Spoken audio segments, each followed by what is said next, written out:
點樣賣㗎？50蚊斤。個豬手嗰個位置好靚嘅，好靚啲，排放燒個桶豬嚟嘅。最好俾未切冇咁緊㗎。啊，50蚊嘅份量啊！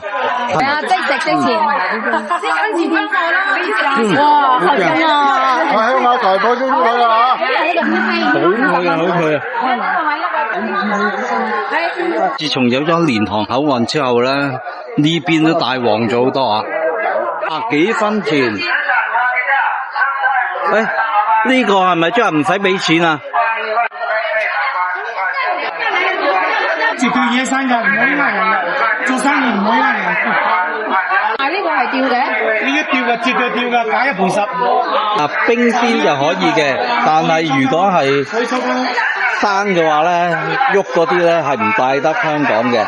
話蓮塘呢個街市幾多品種喎？啊，芥蘭、白蘿蔔1個6毫8，加生菜1個3毫8，後上肉5個9毫8，1個9毫8啊！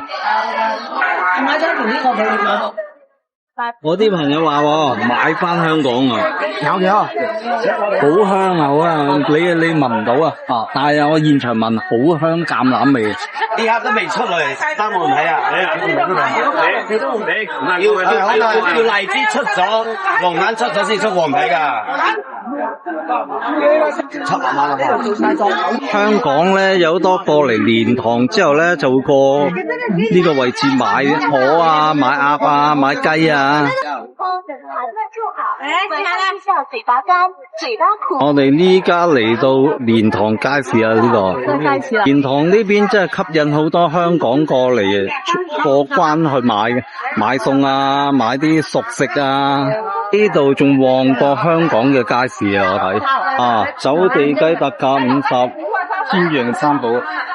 好睇，你買隻雞50蚊，60蚊一斤啊，條生牛筋。啊，菠蘿好似 OK 嘅，兩個唔係好大個嘅啫，呢啲啊兩個15蚊。呢個好食，啱食過。蝦種可唔可以試㗎？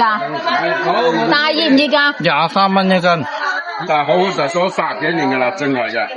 臨收市之前，75蚊減到65蚊，呢家55蚊成交啊！